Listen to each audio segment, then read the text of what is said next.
They're not talking about the best of them. They're just talking about the rest of them. Not the worst parts, but the best parts. This is the best of the rest. Hello, and ladies, kindly pardon my error.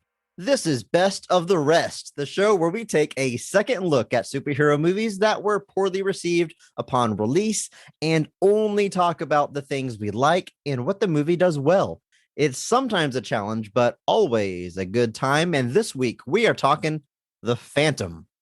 My name is Chris Logan, and I am joined as always by the man who cannot die until he has read every comic book, Andrew Williams. You ready to dive into this one, Andrew?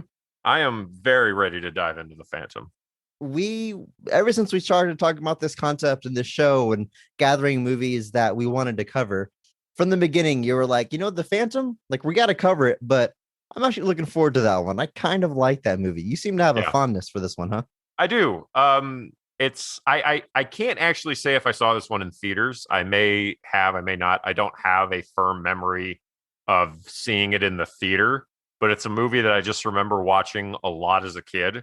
And it kind of gets, my brain kind of puts it together with like Brendan Fraser's Mummy is kind of like these action adventure movies I just remember watching all the time as a kid. So I just have very fond memories of watching it. Like this is the first place I saw Billy Zane, which makes for a weird juxtaposition when you see the other stuff he's in. Sure. But yeah, so a lot of fond memories of like growing up and seeing this movie.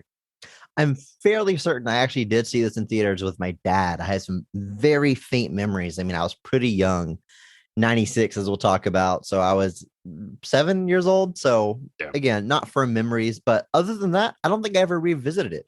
Watching it this week for this show is definitely the first time since possibly seeing it in theaters that I watched it beginning to end. All I really knew about this movie was its reputation, which isn't a stellar one, which is why we are talking about it today. So let's jump into it. Mm-hmm. This movie was released June 7th of 1996 on a budget of $45 million.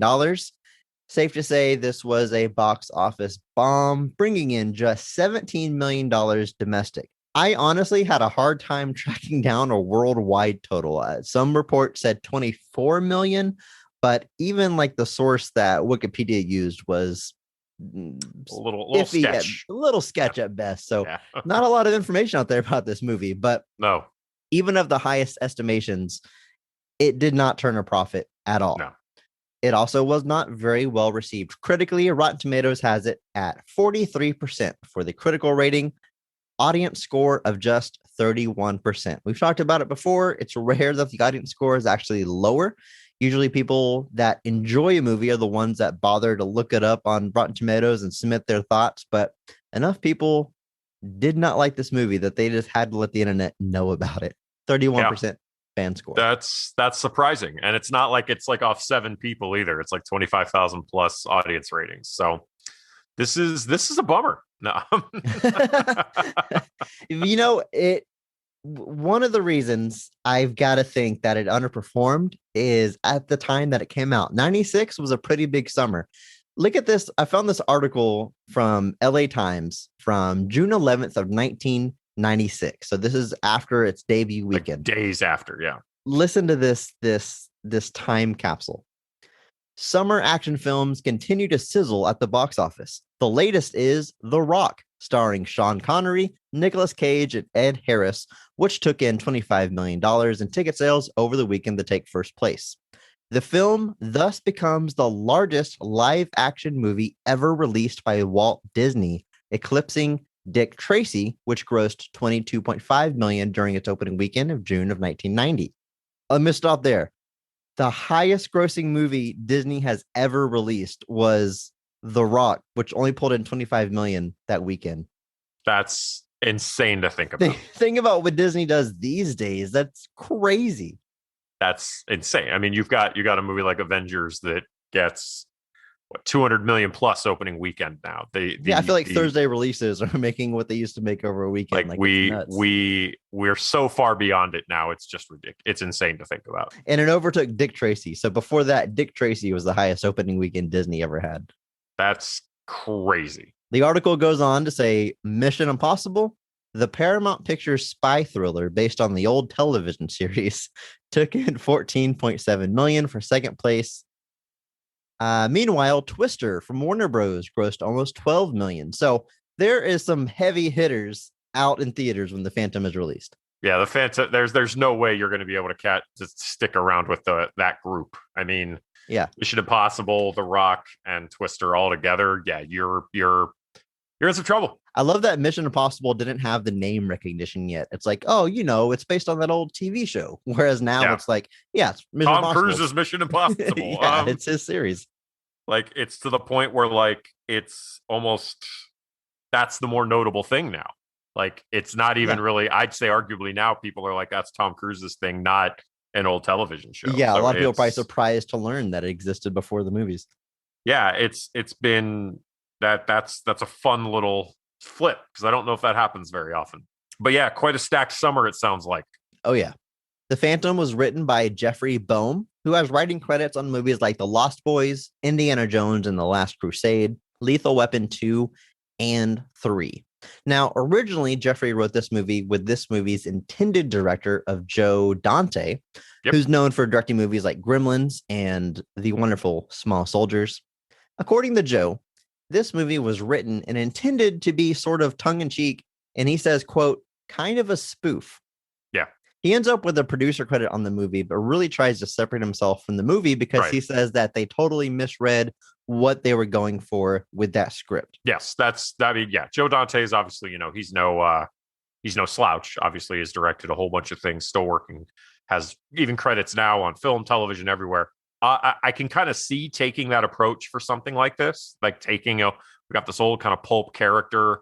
So let's kind of have some fun with it, especially when you kind of look around the contemporaries at the time and can see that, like, playing it straight hasn't really been going very well. When you look at stuff like The Shadow or Dick Tracy, which for its reception is still, for its success, apparently, it was Disney's highest grossing film, apparently, still has kind of that mixed reception. And even stuff like The Rocketeer, which has a tremendously positive reception, but made almost no impact on the box office. So I can see looking at those things and being like, you know what, let's try to play it a little bit different. Let's try to make it memorable in a different way. And I'm not going to say that wasn't a valid approach, not necessarily the way I would have looked at it, but yeah, he definitely is less than kind to the final film. Sure. And I would like to think, even though he uses the term kind of a spoof, that hopefully his original intention wasn't at all full of malice or insulting towards the source material. I'd like to think it was just a different kind of fun movie, but sure.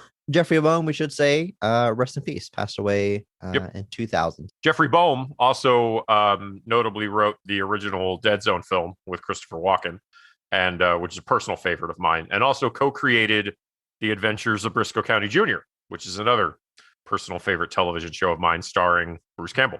So if you haven't never seen, I would recommend watching them. I would recommend watching them both because I think they're both very good for different reasons. Okay. R.I.P. Jeffrey Boehm. This movie ends up being directed by Simon Windsor. Now, this is an Australian director responsible for movies like Lightning Jack, which is a movie that I really like, starring Paul Hogan and Cuba Gooding Jr. Here's my story with that movie. We had it on VHS. I believe it was my stepdad's. It was just always in the house, a VHS copy of Lightning Jack. And one day I was just watching movies, popped it in, and it's a good time. I should say I haven't watched it since I was 8 or 9 years old or whatever I watched it. Such a good time. I've never revisited young it. Me really liked it. He also directed this movie called Free Willy, but yeah, who knows? Who's heard of that movie? Well, I guess Lightning Jack also leads to him directing Crocodile Dundee 3. Yeah. So I'm guessing the best. It's the second best of the Croc trilogy. But yeah, also the was it Danny Glover and Ray Liotta vehicle, Operation Dumbo Drop. So I think that movie is more famous for its title than the actual movie. I agree. I couldn't tell you who was in it, but I know the name Operation Dumbo I know Drop. Danny Glover's in it. I had to look up to see who else was in it. I remember the cover with an elephant.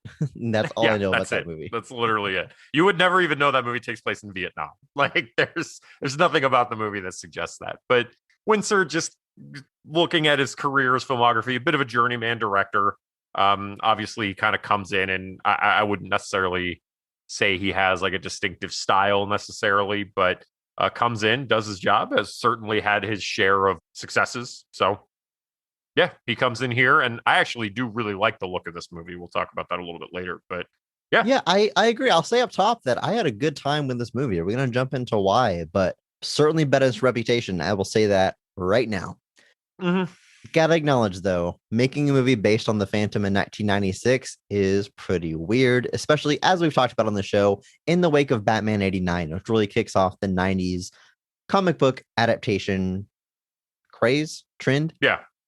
They take Bad. on movies like The Rocketeer, Judge Dredd, The Shadow, and here, The Phantom. All characters that mainstream audiences had never heard of, most likely, before they adapted into movies. Yeah. So why they aren't making high-profile superhero movies, I don't know. They waited until the 2000s. It's an odd move. And don't get me wrong, like, we obviously knew they were working on a Superman movie at the time. Like, so obviously that was something they were attempting, but it never comes to fruition. But yeah, just a very, like, odd sense of, like, I don't know if I'll go as far as to do, like, the Hollywood learning the wrong lessons kind of thing, like they do sometimes. But, like, it definitely felt odd that in the success of Batman, it felt like they were like, pulp heroes from the 30s. That's what they're really after. It's like that feels like a very, like, how do you do, fellow kids, like, answer for that too. Like, they love Batman, they'll love the Shadow. But okay. Now, the Phantom actually predates comic books. This character premieres in comic strips, daily newspaper comic strips that still run today, which is very impressive. And apparently, this is the first character to wear a skin tight suit that is synonymous with superheroes. I mean, this guy's got 2 years on Superman. He debuts in 36, and like I said, still runs today. That strip is still in papers. You can find it. It's out there. That's 85 years of continuous publication. That's insane to me. So how much Phantom have you read? How familiar are you with the source material of this movie? To a degree, obviously 80, what is it? What did I just establish? 85 years. 85 years. There's a lot to cover there, but it is strips, so it's not extensive. Obviously, when I was in my huge comics phase, I read The Phantom. A lot of those early strips by Lee Falk, when he wrote it, because Lee Falk he creates the character, actually writes the first few strips, and then writes it pretty much until he dies in 99. So even that's like a 60 plus year run on the character. That's nuts. I'm a little disappointed that whoever took over the strip didn't continue to write it as Lee Falk and build the mystery. Build the mythos. How is this? Yeah. How is this immortal writer still writing? The second Lee Falk. But no, yeah. So it's obviously I've not read the whole thing. And obviously there's been more contemporary comic versions where they've brought in more modern comics writers. I think Peter David has a series that he does for a while, a mini series. There's been off and on Phantom comics throughout the years, all the time. Basically, it just feels like that thing that, like, they kind of go back to every 5 or 6 years. They're like, hey, let's give the Phantom a shot again. And so they try it. Places like Dynamite or IDW or whoever, they're, they kind of, not to use this phrase, they dig it up every few years and they kind of are like, all right, let's give it a shot. And it's usually fairly limited. I just don't think the Phantom is somebody with a lot of interest from a general, even comics audience. I just don't think the Phantom, like, you put Grant Morrison on the Phantom. I don't know if anybody's going to care. But yeah, so obviously I've read some of the classics. Those, they put out nice little collections of those, or accessible collections. It's obviously a very pulp adventure strip, and that's, your mileage may vary when it comes to that. Well, let's jump into this movie and the story it tells. The Phantom is a masked Avenger located in the African jungle who is thought to be immortal. As he thwarts a group of mercenaries' plans to steal a skull of Tuganda, he teams up with Diana Palmer, a former love interest that does not realize the Phantom is the man she once knew as Kit Walker. Together, they work to stop the evil schemes of Xander Drax, who plans to unite all the skulls of Tuganda and unleash their destructive power. That about sums up the story, right? Yep, that's the elevator pitch, as it were. Yeah, but a lot of stuff happening in this movie. It's got a pretty tight runtime, but there is a lot of pieces here. We're going to jump into it, but first I want to talk about the cast. And as we always do in the show, we're going to start at the top with the best casting. What we're looking for is an actor or actress that gives a performance that is so far above and beyond the call of duty, they're elevating the quality of the entire film. We recognize that person by giving them the Mark Strong Award. Andrew, who gets your Mark Strong Award today? I want to preface this by saying I really do like Billy Zane as the Phantom, but He's a watching pretty this cool movie, dude, some people would say. some would say, but like rewatching it, like kind of really honing in on it this time. I feel like I have to give my Mark Strong to Treat Williams as Xander Drax. I knew that's where you were going. I knew it. And a worthy recipient. He's doing something in this movie. He is leaning into it really hard. Like I was actually kind of like shocked rewatching it because I felt like my memory had just kind of been like, hey, he's just like a generic evil businessman who's just kind of doing his thing. But like that dude is quipping, he's throwing spears at people. He's like, he like is really going with it. He has like a microscope that stabs somebody in the eyes. Like, yeah, that's so like brutal. there's some weird, wild stuff that he's doing. So if I'm giving it to anybody, I think I'm giving it to him. I love it.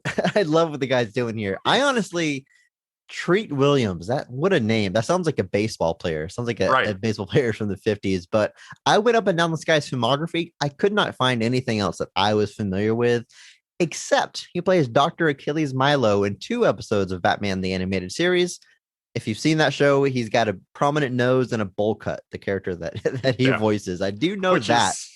But otherwise, I don't know anything else guy's in. I might have to look some stuff up though, because he is having a good time. I remember he has a cameo in Empire Strikes Back apparently when Carrie Fisher like revealed a whole bunch of personal photos that she'd taken on all the Star Wars sets. There's a whole bunch with Treat Williams just in like a Rebels Hoth uniform, and you're just like, you don't see him in the movie, but he's apparently in there somewhere. But like I remember him from he obviously has a bit part in Steven Spielberg's 1941 in the musical Hair. He has a part in that as well. One thing I actually remember him from, and this is not necessarily an endorsement or a positive thing, is in the aftermath of the Letterman-Leno controversy in the 90s over The Tonight Show, there was a book written by Bill Carter called, I think it was The Late Shift. He ended up writing a sequel about the Conan one later, but HBO made a television movie of that book. And like, I think Daniel Roebuck was Jay Leno, and I think John Michael Higgins was David Letterman. It's a very strange movie. Like it's one of those movies that you watch and you're just like, it's an odd thing that this movie exists. It's like watching Judge Dredd. But Treat Williams plays a guy named Michael Ovitz, who is a real like talent agent in the area who ends up taking over for Letterman. But like he's in that movie. And like that's one of the other things I remember him from. And then there's a movie called The Substitute starring Tom Berenger, where he plays like an undercover cop who like infiltrates a school under the guise of a substitute teacher. They made 3 direct to DVD sequels. And not for clear reasons, Treat Williams takes over the role because Berenger doesn't want to do it anymore.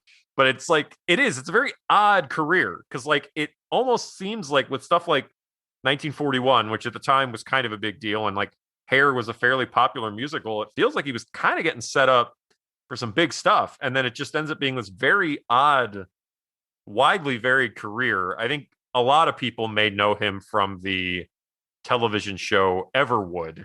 He was the main guy for 4 years, so that was probably one of his bigger things, public access television or public television. But yeah, and a very odd career, a very strange career too. Like obviously still working today, but in this movie, I feel like even though Simon Winter directed it, somehow Joe Dante directed Treat Williams specifically, because that vision that Joe Dante laid out, I feel like Trent Williams is on that playing field, leading into it, going over the top, being very funny. Yeah. Sometimes I don't know if it's intentional or not, but it's always entertaining. I can't even pick like a favorite scene of his. I love whenever he's in like a boardroom setting and he's explaining to a bunch of people the skulls, if you collect them all, that they have this power. And one guy's like, but you don't have all of them. And he just kind of looks at him and he's like, but I have one of them. And whenever they're united, and then the guy's like, yeah, but you only have one. And he looks at him and he's like, Raymond, Ray. Very good. He's like, I know the location of the other one. He's just like, can you, all right? Are we? Be cool, right, Raymond. Let's go. Be cool. He's the guy he ends up throwing a spear at and killing. Yes.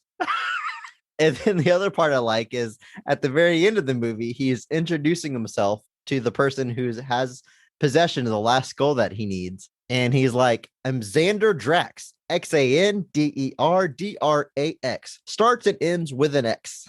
Yeah. It's like a very like he's presented himself like this a million times before. He's like, yeah, like it reminds me of that he's got, like, scene. a There's a scene in Vampire's Kiss where Nicolas Cage just recites the alphabet for some reason, and it's ridiculous and over the top, and like it's definitely giving me some vibes from that, where he's just like spelling his name for this deadly, vicious pirate that has no idea who he is. It's like, what are you doing? Like that scene in the boardroom is great because like it really is like it's a high class boardroom, but like it's criminals all in there with him and like his gang, and like it's a very odd group.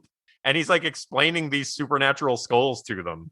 And like I remember there's a scene where like two of the skulls are like in a drawing up on like the screen he has, and he goes and holds the third one like to fill in the gap. Yeah. And it's just weird stuff like that. Over the top, but he's running with it in a way that I really didn't remember. Like I genuinely thought I was going to give it to Billy Zane just because I'm like, he's perfect, he's a great leading dude.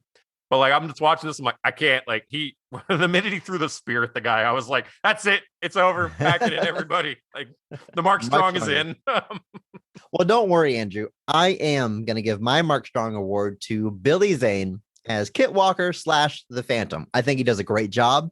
Yep. What ultimately made me go with Billy Zane is because I imagine if someone was in the lead of this movie and they just bombed, they didn't have his charisma, they didn't bring what Billy Zane was bringing, the movie wouldn't work. It would not be a good movie. And you would still have Treat Williams doing what he does and providing some entertainment value. But I think with Billy Zane in there, this is actually a good movie. I think I said that already, but like I enjoy this movie. I'll probably watch it again for fun because it's a good time. And Billy Zane is a big part of that. I am fascinated with Billy Zane. And here's why. If I got to think of how to word this, his ratio of how well known he is versus how many prominent roles he's had, it's got to be bigger than any other actor out there. Everyone knows the name Billy Zane.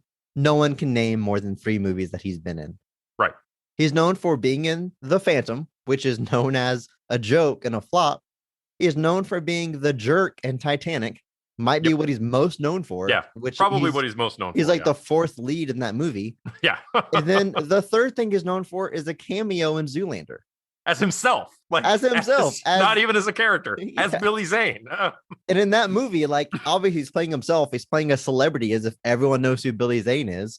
But not he's legit in that movie like 45 seconds. Like he's barely in it too. Like he legit shows up in one scene, has some memorable lines. Don't get me wrong. But well, then, the most memorable lines are about him. Like are about him. Yeah. Yeah. You should listen to your friend Billy Zane. He's a cool dude. Like that's what people know. But he does get to call the dance off. It's a dance off. You got to dance off. Or walk off. Yeah, a walk off. How dare you on this podcast? I gotta rewatch Zoolander, clearly. Apparently, yeah.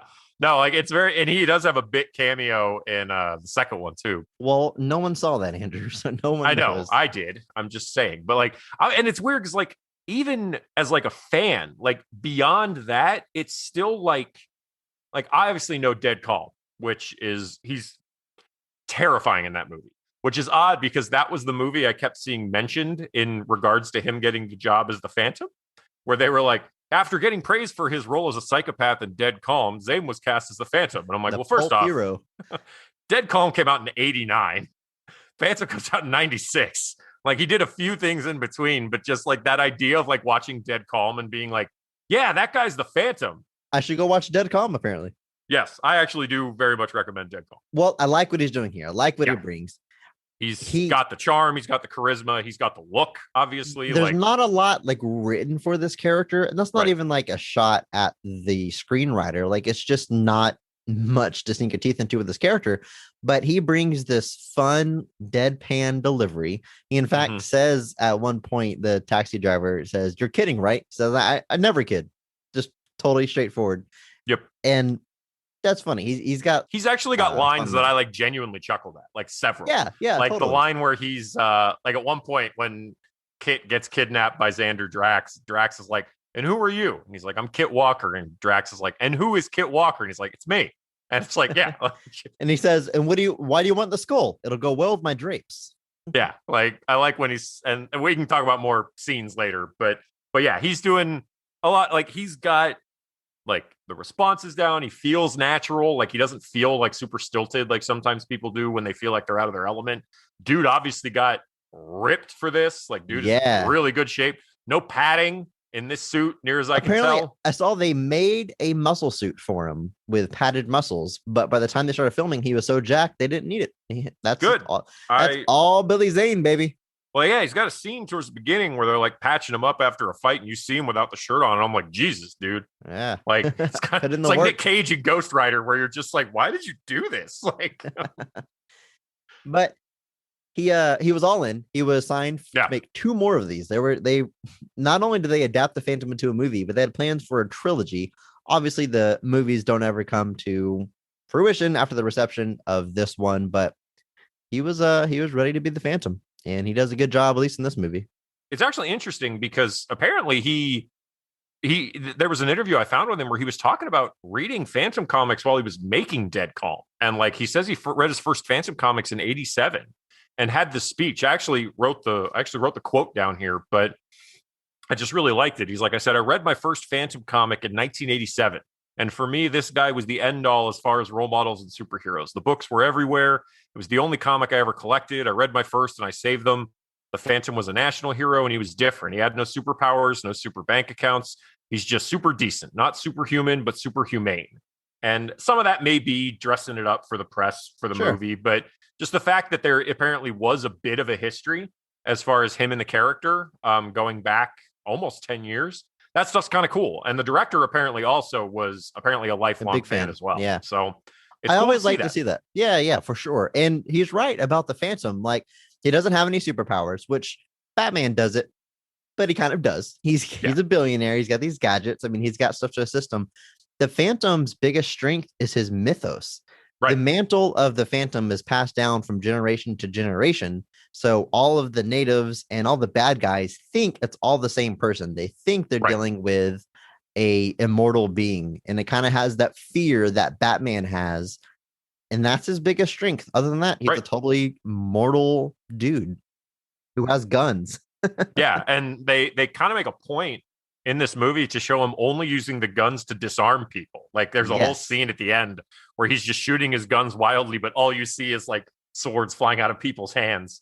Well, hang on. That's not the only time he uses them. He also needs to travel down an elevator shaft. That is sick. That whole scene is dope. It's so cool. He slides down with the gun so he doesn't burn his hands. And there's like sparks shooting out as he slides down this cable and he's holding it with his guns. It's pretty and he's got his boots at the bottom. You got the sparks coming off the guns, the smoke coming off his boots. I'm like, this is just unnecessary but awesome. I want to watch it. I watched this movie twice this week, actually. Like I usually I go back and I watch a few key scenes, but like I just watched it all again. It's so fun. It's fun. And like apparently Zane got the role over like Bruce Campbell was somebody that was mentioned a lot. Obviously that would have been perfect for the Joe Dante version. Right. Joe. And like Bruce Campbell having a history with the writer from Adventures of Briscoe County Jr. That probably was a link there. A couple of other guys that were in the running too, but I think Zane definitely great choice, completely dialed in, completely dedicated, obviously going all in. He's giving it all he's got. Yeah, I'm gonna say it one more time. He's a cool dude. He is. Christy Swanson plays Diana Palmer. Now, Christy probably most known for Buffy the Vampire Slayer in 1992, the movie, not the TV show, of course. However, I most know her from Hot Shots, where she plays Kowalski. She's the woman. The bit is that everybody there is a man in the academy, and she's a woman, and they just never acknowledge it. They just treat her like one of the guys. Yeah, that's obviously Buffy is probably the big thing. I remember her. She had a bit recurring role on Psych there for a while, which is a show I like, but has found a more recent career in some Hallmark and Lifetime original movies. Good for her. I like what she's doing here. She's fun. Yeah, she's got the chemistry with Zane. They play off each other pretty well. Also, she's tough. Yeah, from the beginning they established she's not a damsel in distress. Right. She gets the Phantom's help, but doesn't necessarily need it, and she's very dismissive of it whenever he does rescue her. And she handles her own. She throws some punches, and it's not played like for a laugh or anything. She's just kind of a badass. And that last big climatic fight, which I'm sure we'll talk about more later, like her and Phantom and a couple of others, like they're just straight up fighting people and winning. Like it's pretty cool to see. This is 96. So I mean, this is some pretty kick-ass stuff. Yeah. It's just cool that she played both Buffy the Vampire Slayer and this character. Yeah, they were against the grain of like female characters at the time. Like obviously they were characters with agency, but they also were characters that, fought back. Like just it more simply. Like that's obviously you've always seen things like that with stuff like even slasher movies like Halloween or Black Christmas, but just in big action movies, it was almost always reserved for the lead, who was typically a dude.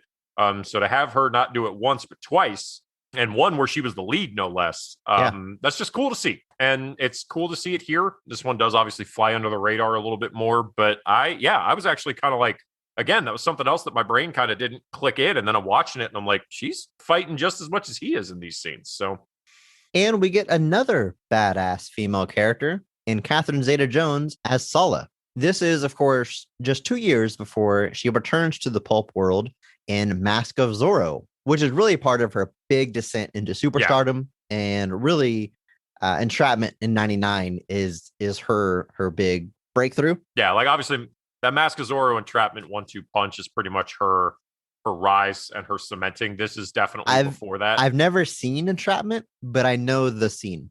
Everybody knows the scene of her dodging the layers and that skin tight leather suit. That was all over the marketing. That's kind of the legacy of that movie. Bringing up some very key childhood memories there, Chris. But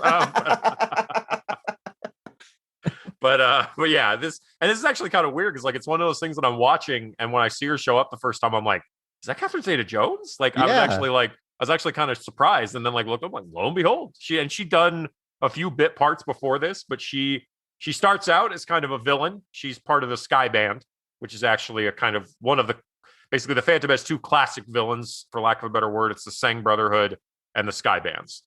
So she starts off working for Xander, but towards the end of the film kind of has a change of heart and ends up assisting in the final climax. And she's the other one that in that final fight is getting some good hits in. So it's flipping around, doing the flippy stuff. Having a good time. She's awesome. The Sky Band is basically an all-female group of thieves and pirates, which is a cool concept. She's the leader, but she obviously has a sex appeal, and it's a big part of her character, using her sex appeal to get her way with men. But the Phantom does not buy into that, and she comments on it in a line that I think really says a lot about her character, really encapsulates what the character is all about. Because she mentions that the Phantom is in love, and they say, "Oh, how do you know?" And she says, "Because he could have had me, but he picked her. That could only be love." Love it. Perfect. Again, great performance. Obviously, you can see those hints and signs of what would work so well in Mask of Zorro just a few scant years later. And so you're getting where all they those finally hints. Get a big hit of the pulp hero. The one pulp hero, the first black suited pulp hero since Batman to succeed. It's again not a whole lot to dig into there as far as the performance. She's a bit of more of a minor character, but has an arc. Has a bit of an arc. Gets some cool moments, and so like I said, she's part of a whole band of female sky pirates. That's awesome. Yeah. James Remar plays Quill. Now, he's a mercenary that is stealing the skull in the beginning of this movie that sort of kicks off the plot of everything that we see. Now, this actor, as far as I'm concerned, is most known for playing Ajax in The Warriors, one of the leading roles of the awesome 1979 movie, The Warriors. He also plays Raiden in Mortal Kombat Annihilation, taking over the role from Christopher Lambert. Lambert, he's French. But wait, is that real? It's not Lambert. I think it is. It's Lambert. Is it? I don't know. We got a controversy on our hands, folks. Yeah, we do.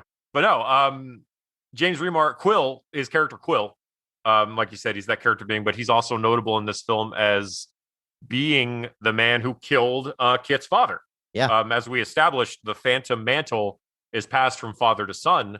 The Phantle, if you will. The Phantle, yes. It's a bit of a mystery within the film, because when the Phantom shows up, Quill is kind of shocked. He's like, "No, I killed the Phantom." And he's confused. He doesn't understand. He's like, how how is the Phantom back if I killed him?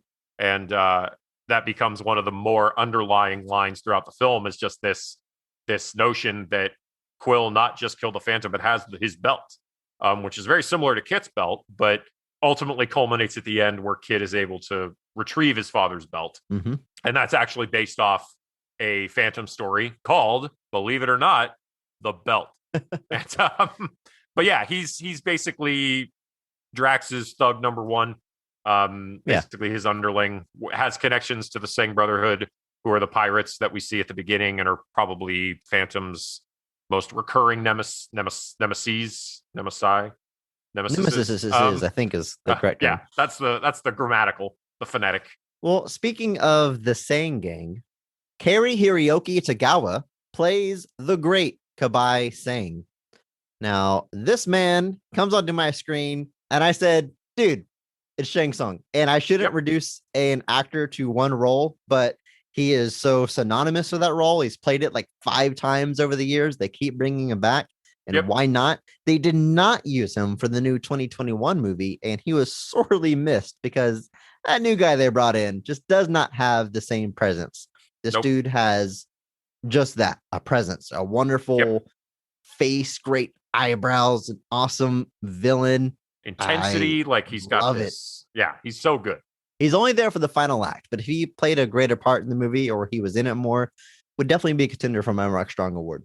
Oh, absolutely. He's, like I said, he's at the end of the film, towards the end of the film, Xander Drax finds out where the third skull is because the other two point to the third. Because there's conveniently a map on the wall. Yeah, I thought that was like these inanimate objects are aware there's a map on the wall. I was wondering how they're going to do that.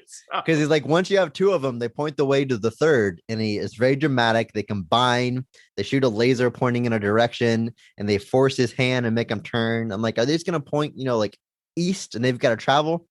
Nah, they're in a museum. There's a giant map on the wall, and it burns a hole into where it is. Just really considerate of those skulls to save them all that time. But yeah, he's got the third one. Obviously, the silver one is what they find at the beginning. The jade one is at the museum, and now this is the gold one.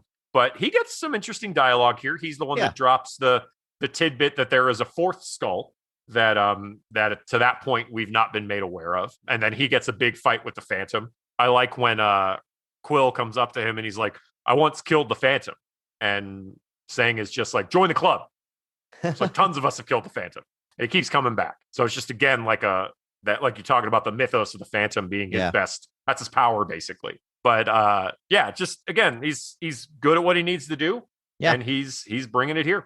This character is in the movie for so little. He just shows up for that final climactic fight that you really need somebody like with a presence like that. Gravitas. A gravitas, if you will. Yeah, that's a great word. It comes in handy a lot, doesn't it? It does. That's pretty much it for the main cast. I do want to shout out one more though. John Capotis plays the taxi driver. I've never had to say this man's name out loud, but he's on the screen. He's in just a couple scenes, and I'm like, I know this face. I know this man. He's in Ace Ventura: Pet Detective. He is the jerk detective that's always giving Ace a hard time, Aguado, and vice versa. So, good question, Aguado. Another bit part in this too that I just thought was again kind of serendipitous is John Tenney plays Jimmy Wells, who's a bit of a playboy who shows up to kind of be a pseudo alternate love interest for Diana that she's never interested in. But John Tenney, not really notably, but played Hal Jordan's father in Green Lantern, the one he has the visions of when he starts crashing the plane. So now the character actors are starting to recur, man. We must be getting deep in.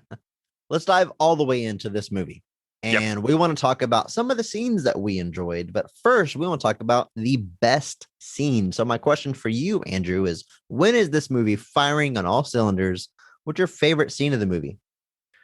It's got to be that finale for me. Like it's got to be that we're in the Skull Island in the middle of the ocean. We're at this dude's pirate ship hideout lair thing. It's a super cool set. It's a super cool set. You've got all your main players. You've got Drax chewing the scenery, hamming it up. You've got Sang at the top with his menace. You've got big fights. You've got everybody kind of getting their part, getting their role. That last 20 minutes of this movie, it's all fun for me. I can't say like it's all fun to that point, but that's when I'm like, this is just cool. It's very good. This movie has a lot of characters, more than you would expect going in. Right. They're all used very well, and they're all in this final scene, and they all have something to do. So it's very well written. There's a lot of heavy lifting on the screenwriter's part to make it all work in the finale, and it does. Everyone gets their time to shine. Everyone gets a fun fight. Some meet their demise in an interesting way. Yeah, I agree. The set is beautiful. You're inside a cave, which is under a volcano. There's like a wrecked pirate ship that they use as their secret base. It reminds me. Take a walk with me. This might be a Johan level stretch, but hang on. Okay. In Roger Ebert's review for Hook, there's something that always stuck with me. Ebert did not like that movie, like most critics, and he really went hard on the sets. And he says that they look really bad, really cheesy. Specifically, he says they look like a Disneyland attraction. And that's always stuck with me. And he's right. And whether or not you think it benefits the movie and the charm or detracts from it is up to you to decide. But those sets in that movie, it very much feels like a set, feels like a Disneyland attraction. The final scene in this movie kind of has that feel, but in the best way. It's obviously a set. They're not on location at the sunken pirate ship. Right. But I'm just kind of appreciating all the work that went into it and the design work and how they utilize it all. As the Phantom is working his way, he has to sneak his way in there, and he's working his way up like stone steps and stuff. Like, none of that stuff is actually real. They didn't, that didn't exist. You can carve stone steps into this. It's very much like, maybe he's in queue to go on a ride at an amusement park kind of feel. Right. But in a good way, in a fun way, I think works totally well for the tone of this movie. Right. And it's odd because there is this sense of like, there is a little bit of like, I don't know, I wouldn't go as far as to like call it meta, but it does feel like there is like some tongue-in-cheek winks at a few points. Sure. But never to the point that it's like the overall tone. But this final scene, like you said, there's a lot of design there. Obviously, you've got this main pirate set, essentially. You've got this side section with like the industrial, like with the sub launchers and all of that stuff. And like, it's a lot of elaborate stuff, but like when he's sneaking around, you see all these different pieces, and it's just the work was put in. Like this was something that was thought out. That's something that they worked to figure out. And I think all of it works. I think it builds as a perfect climax for the film. And like you said, it's our main characters all get pieces here. We wrap up all of our stories. Yeah. We get everybody out.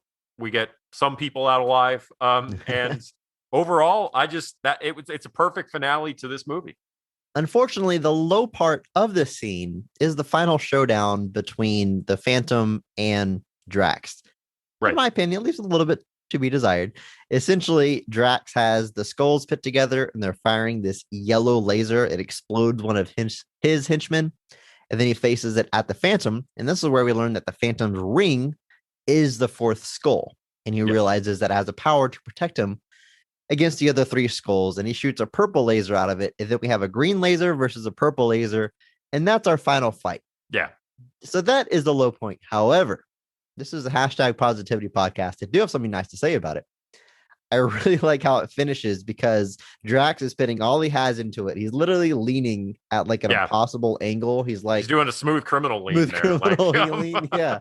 And then the purple laser finally wins and he blows up. He bursts into flames and he lets out the best scream as he turns into fire.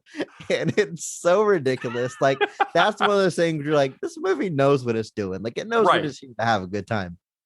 It's actually, I love that bit because like the Drax is like winning for a moment and then the Phantom starts to overtake him. And like right before he actually blows up, the Phantom goes down to one knee like he's a pro wrestler. And he like brings his hand back behind his head and then like brings it forward. Like, now I'm bringing it back. Like, but like right before he blows up, Drax like screams out like unbelievable and then like blows up. And like it's so weird to me because like even in defeat to have Drax like still like ecstatic at what's happening is just such a Drax thing to happen. Like he's like, wow, I'm about to like blow up, but I'm fighting this dude with a laser and he's shooting a laser back at me. This is awesome. And then he just blows and the whole place blows up. But Like just The emerald energy of will did not pull through for him.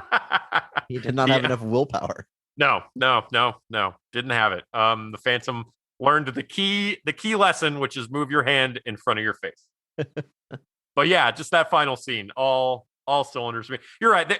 To be fair though, like I don't really know.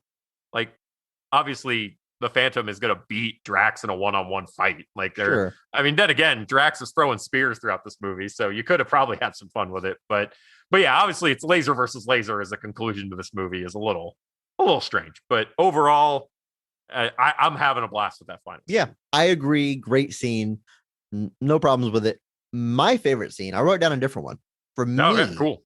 Especially since this was the first time I watched this movie, my favorite scene is the boat rescue, where the Phantom is rescuing Diana and they cross paths again for the first time since he's become the Phantom. A lot of great stuff here. It's a pretty extended sequence, but this is Catherine Zeta-Jones' pirate ship, I guess. Yeah. They have Diana prisoner. This is where that opening line I use comes from, because he busts into a room. It's like a shower full of women. Well, he goes, "All right, gentlemen, nobody move." And then, it's a bunch of women. He goes, "Ladies, kindly pardon my error." And he backs out. Puts his guns away, backs out of the room, and then jumps down a laundry chute when somebody shoots at him. We end up in this like three-way standoff where he finally unties Diana, but then Catherine Zeta-Jones comes in and pulls a gun on him. And he says, "We have an old jungle saying," and then he takes the gun away from her. "Never point a gun at someone. It might go off." It's like a safety tip. Yeah. And then he tells Diana to tie her up, and Diana just punches her and knocks her out. He says, "Or don't." Or don't. Great example of Diana holding her own, throwing a punch. I mean, it's awesome. We should mention that he has a companion. He has a wolf named Devil, which, man, that is cool. But whenever Diana sees it, she says, "Your dog's a wolf." And he says, "I know." Yeah. That was one of the quotes I had written down. Yeah. His deadpan delivery and matter of factness. I love it. That's why I got my Mark. He does that a lot. He has a lot of lines in this movie that are great, but that whole sequence is great. Well, because I'm not going to lie, like for some reason, the Sky Band being all women, I don't think we know at that point when he busts into the shower. Yeah. And so we're realizing it too. Yeah. I like bust in and he sees all, I'm like, wait, what are all these women doing? I was like, I was confused. And then he jumps down and then he lands and then he notes, he's like, why are there so many women on this boat? Like, and she's like, all my pilots are female. And then I was like, oh, right. Yeah, of course. Yes. So I was like, it's like, all right, there's actually a point. Like, cause I was like, it seems an odd place to do the old kind of classic man accidentally walks into a woman's shower trope, but there actually is more of a purpose to it than normally. So yeah. Now this scene culminates with them escaping on an airplane. So we go from a boat sequence to a big shootout to get off the boat, and then a big airplane sequence where they get away, but the fuel has been shot, so they're losing fuel. Meanwhile, Devil, the dog, communicates with his horse. To his horse. And the horse takes off. So as the plane is going down, Diana and the Phantom jump off the airplane onto the horse. Lots of genuine old school Hollywood stunt work at play here, which is this movie's strength. It's so well done. And at this point, I'm watching this movie, like I said, for the first time, and I'm like sitting up in my chair. I'm like, all right, there's actually something happening here. This is a pretty good movie. Like, if nothing else, we've got some very solid action set pieces. Right. It's what made The Mask of Zorro work so well a couple of years later, which I'll say probably pulls it together a little bit better than The Phantom, but it's got a lot of the same strengths, a lot of the same stuff going for it. There's obviously a little bit more of the supernatural here a little bit. So the CG there is sometimes a little rough. But yeah, like that whole sequence of like him getting down onto the horse, catching her, then the plane blows up, and then like immediately out of the jungle, it's Quill and his guys. And then there's a horse chase where ultimately the natives help him with them. And it's just cool. It's cool action. It's cool set pieces. It's a lot of practical effects. I think with all of these, like all of these stunt driven scenes, it feels almost all practical. I can't really point out, there's some green screens you can tell, but overall a lot of realistic practical stuff. The CG is mostly saved for the skull stuff. There's a couple of sequences where they're flying around by themselves and it's interesting that you bring up the supernatural, because it really doesn't come up until the end of the movie, which I feel like this is such a specific trope in storytelling, because The Indiana Jones movies kind of do this, where like Right. it's about these old tombs and artifacts, Like and 90% real and then like yes, 10% and then in the supernatural. climax, there's that big the legends are true thing where this Right. supernatural thing happens. And this movie is very much in the vein of Indiana Jones. It takes place in the 30s. It's very old school. We got the Hollywood writer from Last Crusade. It's obviously showing exactly. here. Even the Uncharted games, spoilers for every Uncharted game, something supernatural always happens in the climax. And it's always kind of out of nowhere because you're just running and gunning up until then. But at the end, there's some monster or supernatural being that just comes in at the climax. So it's such a specific trope. Right. And it gets seeded a little bit, obviously. Like, obviously, we see the skulls do some weird stuff earlier in the film. But even some of that's like the scene where the two skulls are in the briefcase and it starts like smoking out of the case. Like, that's obviously done practically. Dry it's eyes. Really, I like when the two skulls combine together. You can clearly just tell it's Treat Williams like smacking them together. Like, he's just like boom, but like it's there is a scene where like they float out of the case by themselves, and like I said, that one's a little dodgy, but you know, it's to me 96. It's 96.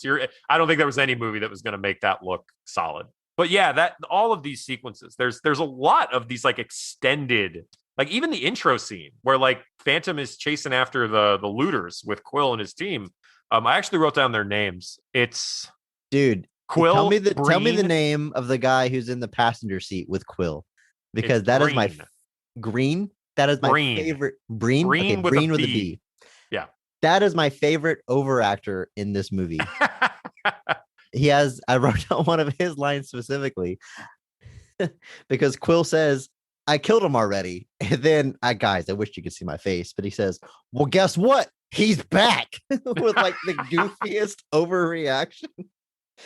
Yeah, pretty much exactly. It's Quill, Breen, Morgan, and Styles. Those are the names of the four guys, and all of them except Quill end up dying or getting apprehended in that sequence. But yeah, he's way over the top there. There's another instance of overacting that I had to write down. Sure. Someone's talking to Drax. Treat Williams' entire performance. Yes. But this guy at one point, one of the goons is talking to Drax. This is the dialogue. He says, he won't die. I killed him once and he isn't dead. And Treat just like turns it around. That doesn't make any sense. Yeah, like this is a guy looking for supernatural skulls in caves around the world. And suddenly the notion of a guy who doesn't die is the one thing where he's like, no. I love that he won't die isn't enough. He adds, I killed him once and he isn't dead. And he isn't dead. That's no. I guess that might have been Quill that says that. It's Quill. It is Quill that says that. Quill? Yeah. Okay. Well, he really takes it over the top. Remar dials it up on that one. But the movie begins literally the very beginning, the first shot. It says, for those who came in late, which I got to think is like an homage to old school Hollywood and theaters where you just played a movie on loop. You walked in at any time and was sort of like catching you up. That's kind of the feel I got from that. And then it immediately goes into like this pirate sequence where, again, I'm watching this for the first time and I'm like, this isn't the movie I thought I was walking into. No. And we don't even know the connection of that sequence to the main story until much later in the movie. But it's how the legend of the Phantom begins, where you can correct me if I'm wrong, but his father gets killed and he swears that he will. He basically, pirates take over this ship that him and his family are on. His father, at least, I'm fairly certain his mother too gets killed. He escapes, washes up on a shore. Some natives take him in, and he basically swears to uphold justice for this place called Bengala, fictional island, and basically becomes the protector of this area. And again, it becomes a generational thing at that point. But yeah, basically the people that killed his father were the Seng Brotherhood. So that's not just a generational Phantom, a generational rivalry. Yeah. This is the Von Erichs versus the Freebirds of comic. I'm kidding. but yeah, that intro sequence is like I definitely feel like it's an homage. And then we flash to the bulk of this movie takes place in 1938. So part of Drax's plans are playing off of the chaos the world is in 38. Basically, he sees a void happening and sees a chance to take it for himself, because that's what Xander Drax does. He's a bad dude. He is. He's not like Billy Zane, who is a cool dude. a cool dude. But yeah, there's a lot of almost all the sequences in this movie are action sequences are extended. A lot of practical effects, all very cool. A decent section of this movie takes place in New York, which is fun to get the Phantom out of the jungle, and he gets to have scenes as Kit Walker and just be the beautiful Billy Zane that he is. I love, again, that taxi driver whenever he first uses the taxi and he goes to pay him, and the taxi driver's like, wait, this isn't real money. He's like, oh, sorry. And then he hands him like a handful of jewels and gems. Precious diamonds, yeah. He's like, yeah, that should be enough to have your services all day. So please wait here. And that's when he says, you're kidding, right? I never kid. Yep. But later, when he comes back to the taxi, he has transformed into the Phantom. And the Phantom jumps in the back seat and he's like, let's go. But the taxi driver doesn't know who the Phantom is. He's like, hey, what are you doing? And he's like, oh, I'm a friend of Kit Walker's. Yeah. And then they ends up getting out of the cab, but then he like follows him and saves him later. But it is cool to see Kit out of the jungle. I don't know how often that potentially happens in the comics, but yeah, it's a fun little sequence. Obviously, doesn't appear they were in New York. I don't think they were. I think it was a set, but just a cool look, a cool aesthetic. But yeah, a lot of fun to be had there. Obviously, you get the rekindling of the Kit Diana relationship, because to that point, as far as Diana's concerned, Kit just vanished. I guess this is the 30s. There's no way to send the follow-up email after you ghost somebody, or after you phantom somebody. Oh. So you get the bit of the history there, but just the whole look of this movie, the design of this movie, all of it, I think it's very cool. Well, hey, there's one thing we haven't really talked about, which is probably the most notorious part about this movie, what it's known for and really cements its legacy: the Phantom's costume. Yes. It's pretty straightforward, okay, as far as being a comic adaptation. I mean, it's a purple skin-tight suit, but everyone said, wow, that looks dumb, and wrote this movie off, and that's this movie's legacy. Yeah. That's the internet's words, not mine. Me, I think the suit's fine. I don't know. I'm not going to sit here and say it's awesome, but I like, of all the suits I've seen in superhero movies, it's certainly not the worst. No. It's what's interesting is in the comic strip, it's just a plain purple suit. Now he has striped underwear, which they did away with. Good. And that depends. Sometimes that's in the strip, sometimes that's not. It really depends on which version we're doing. But yeah, they go with a little bit more. They do add some weird little textures there. It's like really faint, but there's a pattern on it, and it's not the usual like muscles, pecs, abs. It's like some tribal designs. There's skulls on either shoulder, but it's like, I imagine if you watch this movie on VHS, you would have noticed, but we're watching it now in HD. I think, oh, wait a minute, there's kind of something there. So there's something going on there. It's like they wanted to make it a little bit more interesting, the plain purple, but they didn't want to betray the original vision so much to make prominent designs on top of it. So they just kind of went in between. But yeah, I think it's totally fine. Yeah, I think it looks fine. For the longest time, what I knew more than that suit was Rey Mysterio's suit from Halloween Havoc versus Eddie Guerrero, which, by the way, it's usually what I cite as my favorite wrestling match of all time. It's incredible. If you've never seen it, pause this podcast, come back to it, pause this podcast. Go watch it right now. It's very good. It's extremely good. But yeah, Rey Mysterio wears and what is that, 99, 98, 99? I'm actually looking right now to see when that was. It was 97. So that's October 97. Okay. That's a year plus after this movie comes out. It's already a bomb by then. It's already like a flop. But I don't know, maybe Rey Mysterio saw this. He's like, I don't care. The movie's awesome. I'm going to. It might be that like the Phantom has like, personal thing for him as like a kid. It's no telling. But yeah, that's actually arguably for a time was this movie's entire legacy for wrestling fans, was that it inspired Rey Mysterio's gear in one of the greatest matches of all time. Certainly Rey Mysterio's best match of all time. But yeah, it's still, it's like we talked about. I had so much fun just watching this movie. It's just a good time. Yeah. I mean, it's not quite, if Indiana Jones is like the pinnacle, tier, the pinnacle, the peak, it's below that, sure, but it's in that vein. I can't imagine like watching those movies and enjoying them and like hating this. It's very much appeals in the same way. Yeah, it's got that. Like I said, I kind of view it's in a similar light to Brendan Fraser's The Mummy, just kind of a classic adventure film. Raiders of the Lost Ark, like adjacent, like you said, not quite at that level, but definitely going for that vibe. You got like How would you? over the top. What's the better movie, The Phantom or Kingdom of the Crystal Skull?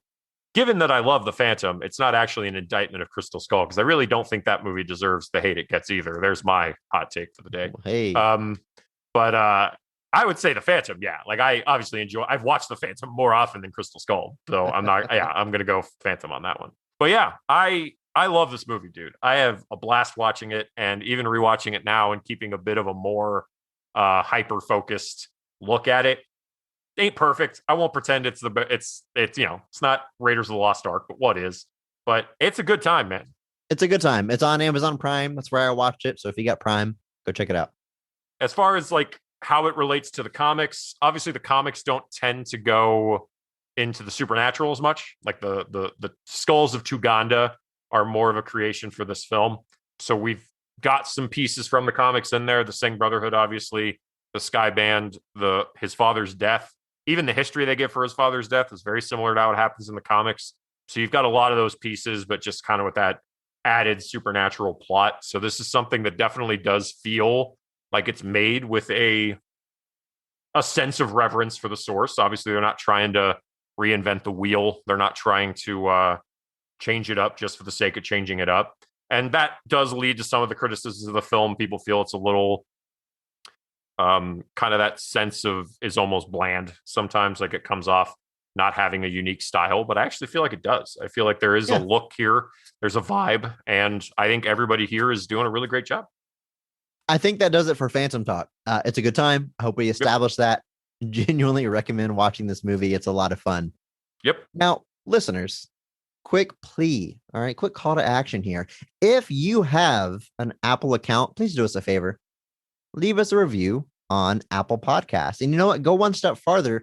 Leave a review for every podcast that you listen to regularly. It's just a couple of minutes of your time, but I promise you all the creators appreciate it tremendously, and it does a lot for the visibility of the show.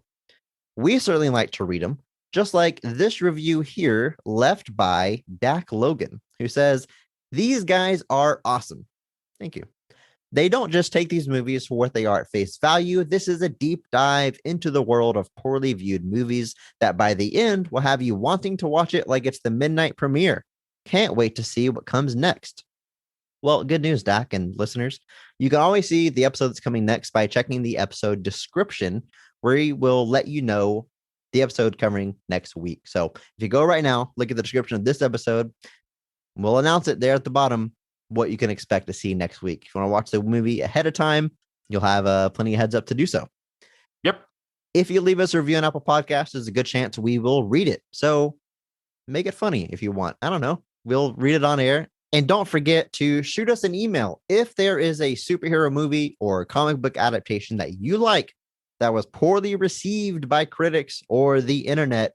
Let us know why you like it. Send us an email, bestoftherestpod@gmail.com, and we will read it on microphone whenever we cover that episode. And if you have thoughts on an episode we've already covered, don't hesitate. Still send it in. Obviously, if we can find a way to work it in, we're talking about a future installment or even just for fun. We'd still love to read your comments. So even if it's, if you have thoughts on the Phantom, don't let the fact that you're listening to our Phantom episode stop you from letting us know what those are. We'll be glad to hear them. And like I said, we'll find a way to work them in. We're glad to hear anybody's feedback. Yeah, tell us some points you agree with or some points that maybe we missed that you think should be highlighted. Absolutely. That's a good point, Andrew. We will work that in. Follow us on social media, whatever social media you're on. We're there too. Instagram, Facebook, Twitter, all at BOTRcast.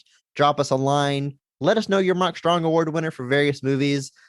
Basically, what I'm saying here is we want to hear from you.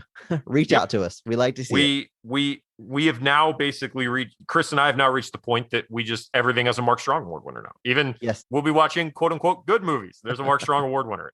Until next time, remember, maybe not every movie is great, but all movies have greatness. Thank you to Mark Benavides for singing our theme song. Follow him on Instagram at NotThatMarkAnthony. If you enjoyed this episode, please share it with a friend. It's the only way we're going to grow, and we certainly appreciate it. Follow us on Twitter at BOTRcast. Thank you.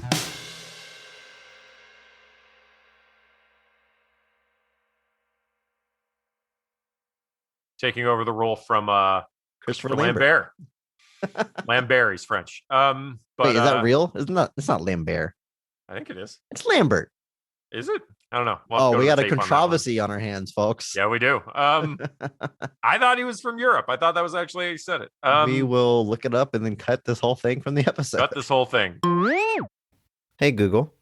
Who plays Connor McLeod in Highlander? Connor McLeod was played by Christopher Lambert.